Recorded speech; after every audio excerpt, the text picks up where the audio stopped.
당시 프랑스의 국가 부채는 약 20억 리브르에 달했습니다. 오늘날의 가치로 환산하면 일국의 정부가 도저히 감당할 수 없는 천문학적인 액수였죠. 이때 등장한 한 남자가 말합니다. 금은 필요 없습니다. 내가 만든 종이가 금보다 더 가치 있게 만들 테니까요. 그의 말 한마디에 미시시피 회사의 주가는 500리브르에서 1만 리브르로 무려 수십 배가 폭등합니다. 프랑스 화폐 유통량은 2년 만에 단숨에 4배로 불어났습니다. 실체 없는 숫자가 국가를 지배할 때 어떤 비극이 발생하는지 당시 프랑스 왕실이 설계한 잔혹한 인센티브의 메커니즘을 지금부터 공개합니다. 이야기는 1775년 프랑스에서 시작됩니다. 위대한 태양왕으로 불렸던 루이 14세가 세상을 떠났을 때 그가 남긴 것은 화려한 베르사유 궁전뿐만이 아니었습니다. 무리한 전쟁과 사치로 인해 프랑스 경제는 완전히 무너진 상태였고 국가 금고는 텅 비어 있었죠. 당시 프랑스 정부가 갚아야 할 빚은 연간 세수의 수십 배에 달했습니다. 다음 왕위를 이을 루이 15세는 너무 어렸고 섭정을 맡은 오를레앙 공작은 파산 직전에 국가를 물려받아 절망에 빠져 있었습니다. 바로 이때 혜성처럼 나타난 인물이 있습니다. 그의 이름은 존 로였습니다. 존 로는 평범한 관료가 아니었습니다.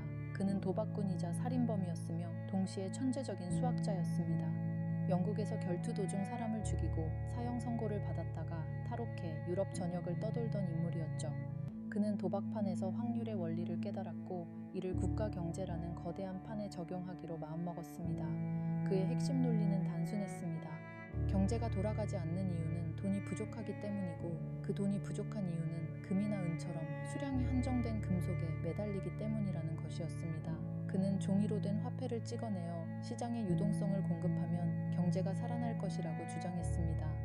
현대인들에게는 익숙한 개념이지만 당시 사람들에게 돈이란 곧 금이었습니다. 하지만 파산 위기에 몰린 오를레앙 공작에게 존 로의 제안은 거부할 수 없는 유혹이었습니다. 로는 일반적인 은행이 아닌 국가의 부채를 직접 해결해주겠다는 파격적인 조건을 내겁니다. 그는 먼저 일반 은행을 설립해 종이 화폐를 발행하기 시작했고 이 종이 조각을 가져오면 언제든 금으로 바꿔주겠다고 약속하며 신뢰를 쌓았습니다. 사람들은 무거운 금화 대신 가벼운 종이를 쓰기 시작했고 프랑스 경제는 잠시 활기를 띠는 것처럼 보였습니다. 하지만 존 로와 프랑스 왕실의 진짜 목적은 따로 있었습니다. 그들의 시선은 대서양 너머 북미의 루이지애나로 향했습니다. 당시 미시시피강 유역을 포함한 거대한 땅은 프랑스의 식민지였지만 가치가 전혀 검증되지 않은 거친 황무지에 불과했습니다. 로는 이곳에 독점 무역권을 가진 서방 회사를 설립하고 이를 미시시피 회사로 키웁니다. 그리고는 전 국민을 상대로 거대한 마케팅을 시작했습니다. 루이지애나는 발에 차이는 것이 금광이고 산과 들의 보석이 널려 있다는 거짓 정보를 퍼뜨린 것입니다. 사람들의 욕망은 순식간에 달아올랐습니다. 로는 미시시피 회사의 주식을 발행하며 한 가지 기막힌 설계를 덧붙였습니다. 바로 정부가 발행한 국채로 주식을 살 수 있게 만든 것입니다. 당시 프랑스 국채는 정부의 파산 위기 때문에 액면가의 20% 수준으로 폭락해 있었습니다. 사람들은 쓰레기나 다름없던 국채를 가져와서 황금이 쏟아진다는 미시시피 회사의 주식으로 바꿨습니다. 국가 입장에서는 앉은 자리에서 빚을 주식으로 갈아 끼우며 부채를 탕감하는 엄청난 효과를 본 셈입니다. 이것이 바로 역사상 가장 정교한 부채 정가 메커니즘이었습니다. 주식시장은 광기에 휩싸였습니다. 처음 500리브르였던 주가는 소문을 타고 1000리브르를 넘더니 순식간에 5000리브르를 돌파했습니다. 사람들은 더 이상 미시시피에 금광이 있는지 확인하려 하지 않았습니다. 그저 내일 주가가 오를 것이라는 확신만이 시장을 지배했습니다. 파리의 캉캉포와 거리에는 주식을 사려는 사람들이 전국에서 몰려들었습니다. 귀족부터 하인까지 신분을 막론하고 모두가 이 대열에 합류했습니다. 주식을 사기 위해 땅을 팔고 가업을 접는 일이 비일비재했습니다. 재미있는 현상은 이 과정에서 이른바 벼락부자들이 탄생했다는 점입니다. 주가 폭등으로 엄청난 돈을 번 하인이 자신의 주인을 위해 마차를 직접 사주는 풍경이 연출되기도 했습니다. 밀리어네어라는 단어가 이때 처음 만들어졌을 정도로 부의 증식 속도는 상상을 초월했습니다. 존 로는 이제 프랑스의 재무장관 자리에까지 오르며 국가의 모든 경제 권력을 손에 쥐었습니다. 그는 주가를 유지하기 위해 더 많은 화폐를 찍어냈고 그 돈은 다시 주식시장으로 흘러들어가 주가를 밀어올리는 무한 동력의 형태를 띠게 되었습니다. 하지만 이 모든 화려한 파티 뒤에는 차가운 진실이 숨어 있었습니다. 주가는 천정부지로 치솟았지만 실제 미시시피강에서 금이 들어왔다는 소식은 없었습니다. 루이지애나로 파견된 탐험가들은 금광 대신 늪지대와 전염병만을 마주하고 있었죠. 존 로는 이 사실을 숨기기 위해 파리의 불황자들을 잡아다가 광부 복장을 입히고 곡괭이를 들려 시내를 행진시키기까지 했습니다. 사람들은 그 연극을 보며 또다시 환호했습니다. 심리적 확증 편향이 임계점에 도달하자 사람들은 보고 싶은 것만 보고 믿고 싶은 것만 믿게 된 것입니다. 이 시기 프랑스 왕실은 속으로 쾌재를 부르고 있었습니다.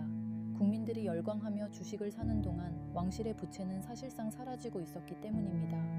국가가 짊어져야 할 빚의 무게를 국민들의 헛된 희망으로 치환해버린 이 전략은 역사상 유례없는 화폐 공학적 승리처럼 보였습니다.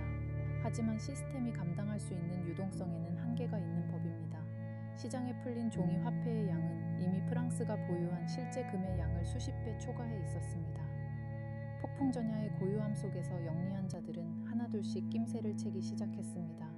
아무리 주식 숫자가 늘어나도 시장의 빵값과 고깃값이 미친 듯이 오르는 것을 보며 무언가 잘못되었음을 직감한 것이죠.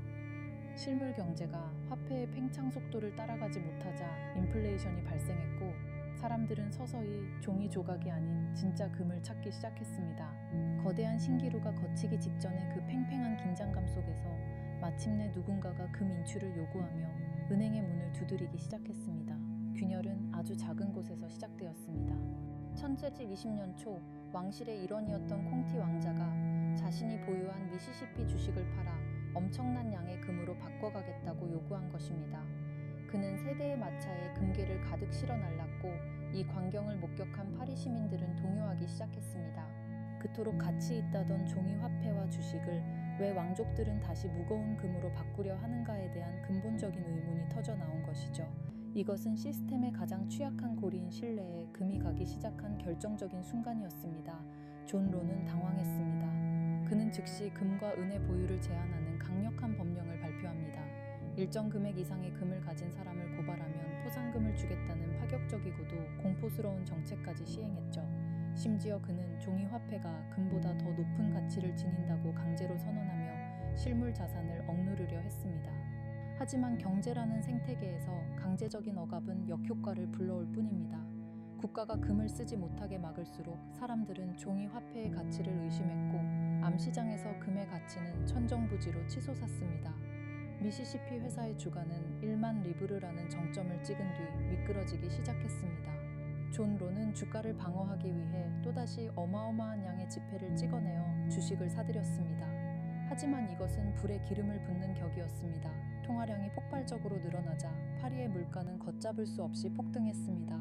주식으로 번 돈으로는 이제 빵 한 조각 사기도 힘들어지는 기이한 현상이 벌어진 것입니다. 실물 가치가 없는 숫자의 잔치는 인플레이션이라는 거대한 파도 앞에 무릎을 꿇었습니다.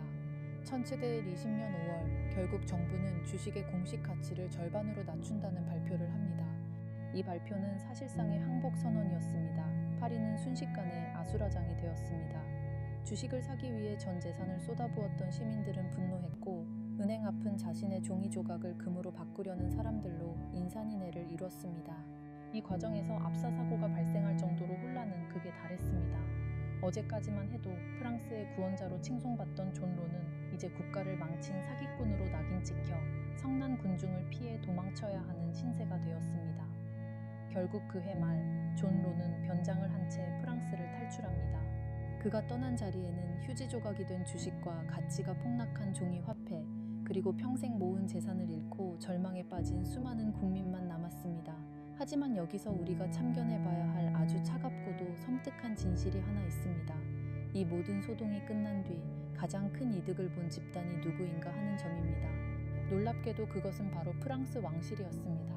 미시시피 버블이 터지기 전 왕실은 존 로의 시스템을 이용해 자신들의 거대한 부채를 주식으로 전환했습니다. 국민들이 미친 듯이 주식을 사 모으는 동안 왕실의 빚은 국민들의 주머니 속으로 흩어져 사라져버린 셈입니다. 버블이 붕괴하며 국민들은 몰락했지만 결과적으로 프랑스 정부의 부채 문제는 상당 부분 해결되었습니다. 이것은 단순한 투기 실패가 아닙니다. 국가가 파산을 면하기 위해 국민의 자산을 인위적으로 증발시킨 정교하게 설계된 부의 이전 메커니즘이었던 것입니다. 존 로는 베네치아에서 쓸쓸히 생을 마감했지만 그가 남긴 유산은 프랑스 역사를 뒤흔들었습니다. 이 사건으로 인해 프랑스인들은 은행과 종이 화폐에 대해 극심한 공포와 불신을 갖게 되었습니다. 이러한 금융 시스템에 대한 낙후된 인식은 훗날 영국과의 경제 전쟁에서 패배하는 원인이 되었고, 결국 쌓이고 쌓인 재정 위기는 프랑스 대혁명이라는 거대한 폭발의 도화선이 됩니다. 한 도박사가 던진 종이 조각이 제국의 운명을 바꾼 것입니다. 현대를 사는 우리에게 미시시피 버블은 단순한 옛날 이야기가 아닙니다. 존재하지 않는 가치를 담보로 돈을 찍어내고 그 유동성으로 부채를 돌려막는 행위는 지금도 이름만 바뀐 채 반복되고 있습니다. 금이라는 실물 기반이 사라진 현대의 통화 시스템은 오로지 국가에 대한 믿음 하나로 유지됩니다. 하지만 그 믿음이 국가의 이익을 위해 이용될 때 시스템은 언제든 개인을 희생양으로 삼을 수 있다는 사실을 미시시피 버블은 증명하고 있습니다. 경제적 실익 앞에서는 도덕도 신뢰도 한순간에 신기루처럼 사라질 수 있다는 것. 그것이 역사라는 냉혹한 장부가 우리에게 주는 교훈입니다. 우리가 지금 손에 쥐고 있는 가치들이 과연 실체가 있는 것인지, 아니면 누군가 설계한 거대한 메커니즘 속의 숫자일 뿐인지 냉철하게 질문해 봐야 할 때입니다. 오늘 준비한 내용은 여기까지입니다. 존재하지 않는 금광을 담보로 화폐를 찍어냈던 300년 전의 프랑스와 부채를 해결하기 위해 끝없이 유동성을 공급하는 지금의 세계는 과연 얼마나 다를까요? 오늘 영상이 어떠셨는지 댓글로 남겨주시면 앞으로의 영상 제작에 참고하겠습니다. 앞으로도 저희 역사 참견러는 사건 이면에 숨겨진 차가운 경제적 실익과 인간의 심리 메커니즘을 계속해서 분석하겠습니다. 구독과 좋아요는 더 깊은 내용을 파헤치는 힘이 됩니다. 지금까지 역사 참견러였습니다. 시청해주신